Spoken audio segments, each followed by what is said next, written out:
सो ये तो हमारी 6 pro tips on page SEO optimization की 6 टिप्स हो गई। नेक्स्ट हम देखते हैं, नेक्स्ट है use prominent social sharing buttons. It means कि जो भी हम ब्लॉग पोस्ट लिख रहे हैं उसमें सोशल शेयरिंग बटन्स होनी चाहिए। Okay, social sharing button, suppose that इसको हम पब्लिश कर देते हैं, राइट नाउ पब्लिश कर देते हैं, देखते हैं कि कैसा हमारा ब्लॉग पोस्ट दिखता है।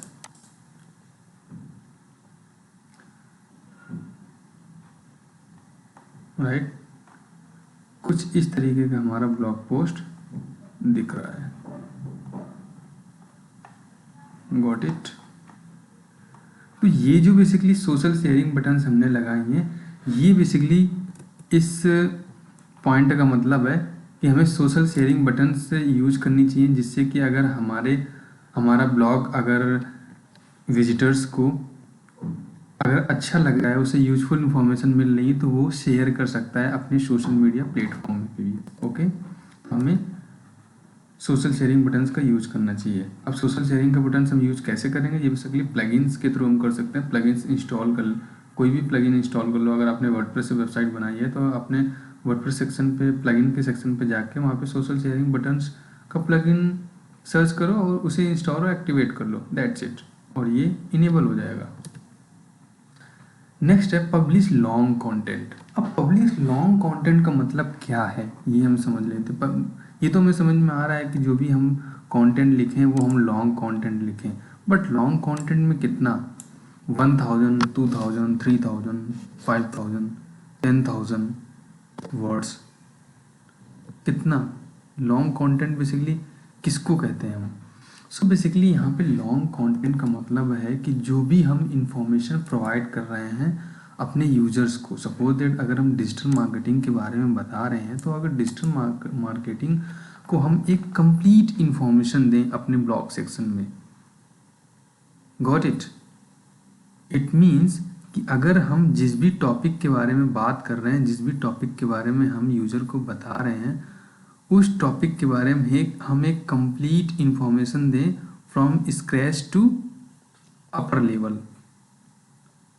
सो इसको कहते हैं लॉन्ग कंटेंट पब्लिश। अब वो जो कंटेंट आपने पब्लिश किया है, ये जो कंटेंट आपने प्रोवाइड करा रहे हो, वो कंटेंट अगर 1000 वर्ड में आ जाए so it's good, so it's long content. अगर वो 2000 वर्ड्स में आ रहा है सो ठीक है, अगर वो 3000 वर्ड में आ रहा है तो ठीक है। बट हम, इसका मतलब ये है कि हमें कंप्लीट इंफॉर्मेशन प्रोवाइड करें। ओके, बट ये लॉन्ग कंटेंट का मतलब है कि एटलीस्ट आपका 1000 वर्ड का होना चाहिए आपका कंटेंट। ओके, ऐसा नहीं कि उसको 300 वर्ड या 400 वर्ड से 500 600 वर्ड में सम अप कर दें, नहीं, एटलीस्ट आपको 1000 वर्ड्स होना चाहिए। अदरवाइज आपका कंटेंट 2000 3000 वर्ड्स में तो जाना ही चाहिए, और जाएगा ही अगर आपने कंप्लीट इन्फॉर्मेशन दे रखी है, कंप्लीट इन्फॉर्मेशन अगर आप प्रोवाइड कर रहे हो तो। Okay, use LSI keyword. LSI keyword का मतलब क्या होता है, एलएसआई का मतलब latent semantic indexing. LSI keyword मतलब लॉन्ग टेल कीवर्ड का हमें यूज करना चाहिए। सपोज दैट कि हमने अगर डिजिटल मार्केटिंग सर्च की है तो हम बेसिकली एलएसआई कीवर्ड कहाँ से सर्च करेंगे।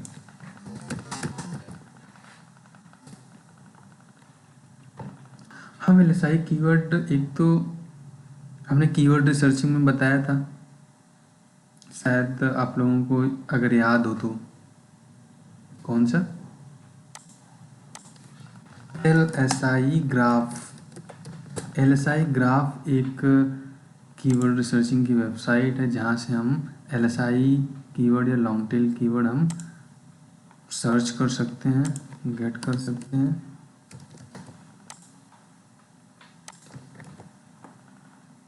तो हमें अपने कंटेंट में लॉन्ग टेल कीवर्ड या एलएसआई कीवर्ड को भी यूज करना है। ओके, अब उनको कहाँ कहाँ पे हम यूज कर सकते हैं, पहले तो हम देख लेते हैं कि कीवर्ड हम एलएसआई कीवर्ड जो है कहाँ से गेट करेंगे। तो ये जो बॉडी डिजिटल मार्केटिंग से रिलेटेड जो ये कीवर्ड हैं, ये सारे के सारे एलएसआई कीवर्ड हैं। इन कीवर्ड को हम यूज कर सकते हैं अपने कंटेंट में। ओके, अदरवाइज हम अगर LSI ग्राफ से नहीं सर्च करना चाहते हैं तो हम डायरेक्टली यहाँ से भी सर्च कर सकते हैं। जब हम गूगल पर कुछ भी चीज़ सर्च करते हैं देन जो हमें ऑटो सजेशन देता है, ये भी LSI कीवर्ड होते हैं, इनको भी हम यूज कर सकते हैं अपने कंटेंट में। और ये जो लास्ट में ये जो आपका रिलेटेड सर्चेज में रहता है ये भी आपको LSI कीवर्ड होते हैं। बेसिकली ये जो है वो वहीं से फेच करके देता है, यहीं से, तो इनको भी आप यूज कर सकते हो। तो अगर आप LSI ग्राफ में नहीं सर्च करना चाहते तो डायरेक्टली गूगल पर सर्च करें, यहाँ से वो कीवर्ड पिक कर सकते हो।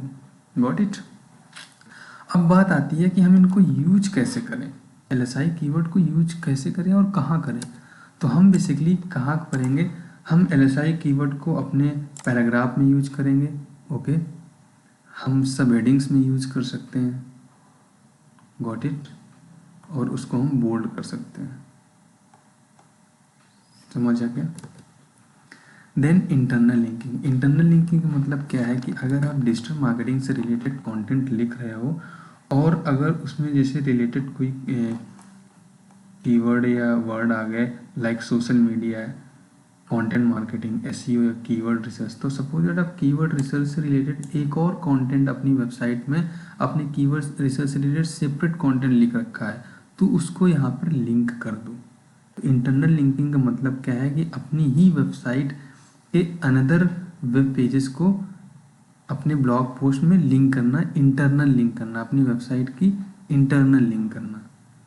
बट वो जो इंटरनल आप लिंकिंग करोगे वो रिलेवेंट लिंकिंग होनी चाहिए। तो आपने अगर कीवर्ड रिसर्च के बारे में एक अनदर ब्लॉग पोस्ट लिख रखा है तो डायरेक्टली आप यहाँ पर उसे लिंक कर सकते हो। सपोज दैट कि हमने लिख रखा है तो हम क्या करेंगे, हम वो यहाँ पर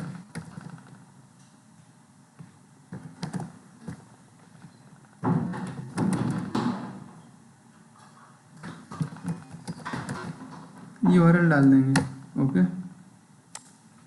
ये हमने URL डाल दिया और इसको ओपन अ न्यू टैब कर दिया और ये हमारी इंटरनल लिंकिंग हो गई।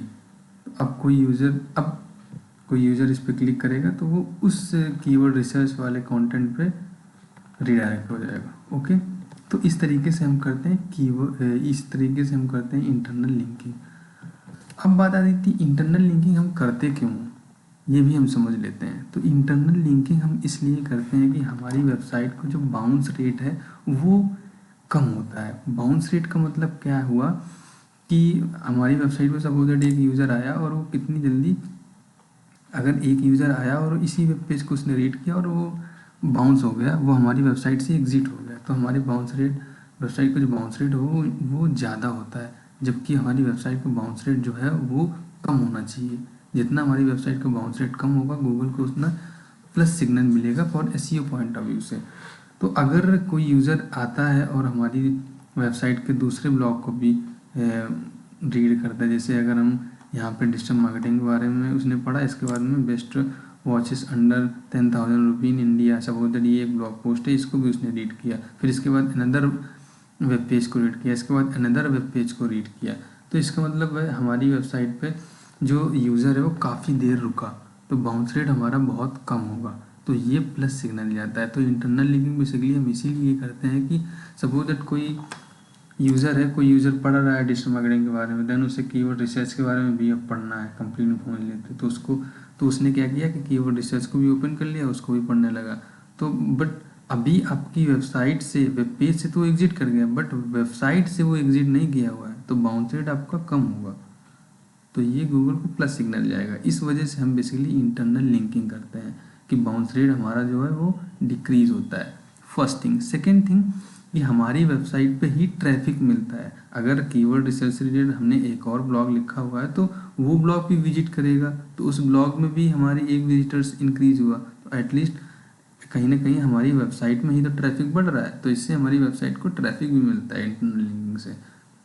तो हमें अपनी वेबसाइट में, ब्लॉग पेज में इंटरनल लिंक करना चाहिए। और इंटरनल लिंक करने से होता क्या है कि हमारे वेब पेज की अथॉरिटी भी बढ़ती है। सपोज दैट एक और बहुत अच्छा एग्जांपल आपको देते हैं। सपोज दैट आपकी वेबसाइट में 2 ब्लॉग पोस्ट हैं। सपोज दैट कि एक ब्लॉग पोस्ट है डिजिटल मार्केटिंग से रिलेटेड और ये आपका ब्लॉग पोस्ट जो है वो रैंक्ड है, इस पर अच्छा खासा ट्रैफिक आ रहा है। एक आपने नया कॉन्टेंट लिखा, सपोज दैट किससे लिखा, ईमेल मार्केटिंग से रिलेटेड लिखा, ये सोशल मीडिया मार्केटिंग से रिलेटेड लिखा। ओके, सोशल मीडिया मार्केटिंग से रिलेटेड आप एक न्यू पोस्ट लिखा जिसमें कि ट्रैफिक नहीं आ रहा है, तो अगर उसमें आप ट्रैफिक इंक्रीज करना चाहते हो तो आप उसको इंटरनल लिंक कर दो अपने top most traffic generator web page से।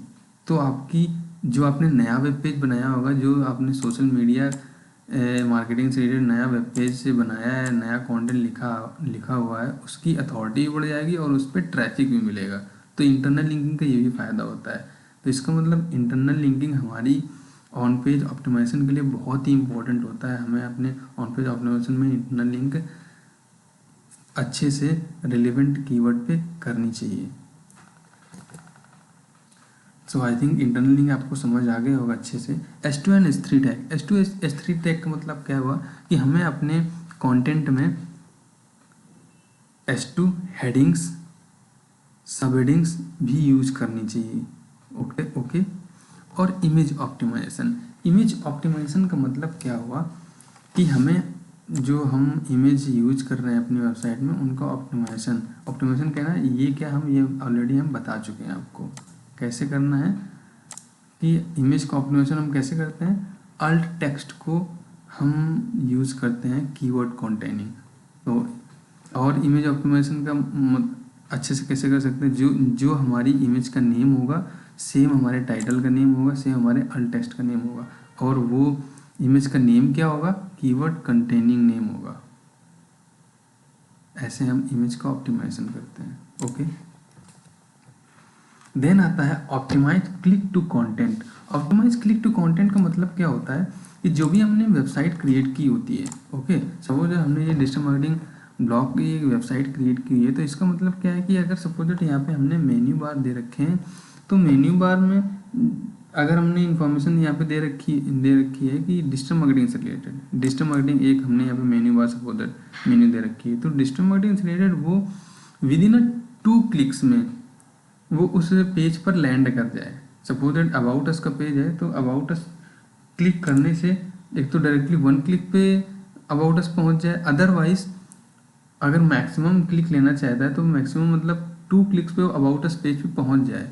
वो होता है basically optimize click to content. ऐसा नहीं कि पहले हम अबाउट अस में तो हम यूज़र को लैंड कराना चाहिए, लेकिन पहले अबाउट अस में यहाँ पे मेनू में हमने अबाउट अस दे रखा है, पहले वो किसी अदर वेब पेज पे गया, फिर अदर वेब पेज पे गया, देन अबाउट अस पर गया। तो ऐसा नहीं होना चाहिए, हमें मिनिमम टू मिनिमम उसको एक क्लिक से रखने चाहिए जिससे कि हमारा यूज़र रिलेवेंट वेब पेज पर चला जाए।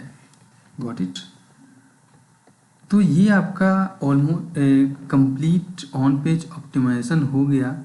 ये आपके 3 पॉइंट्स हैं जो कि प्रो टिप्स हैं आपके एसईओ ऑन पेज ऑप्टिमाइजेशन के लिए। अगर आप इनको सही से फॉलो करते हैं तो आपका कंप्लीट आप यहाँ पर ऑन पेज ऑप्टिमाइजेशन अच्छे से अपनी ब्लॉग अपनी वेबसाइट का कर पाएंगे। और जो आपका ऑन पेज ऑप्टिमाइजेशन होता है वो अप्रॉक्स 40% 40% इम्पॉर्टेंट होता है as compare off page optimization के अकॉर्डिंग। आपका ऑन पेज ऑप्टिमाइजेशन भी बहुत इंपॉर्टेंट होता है रैंकिंग पॉइंट ऑफ व्यू से और ट्रैफिक पॉइंट ऑफ व्यू से। ओके, तो आई थिंक आपको प्रैक्टिकल ऑन पेज ऑप्टिमाइजेशन आ गया होगा, सारे पॉइंट समझ आ गए होंगे जो कि मैंने डिटेल में एक्सप्लेन किए हैं। ओके।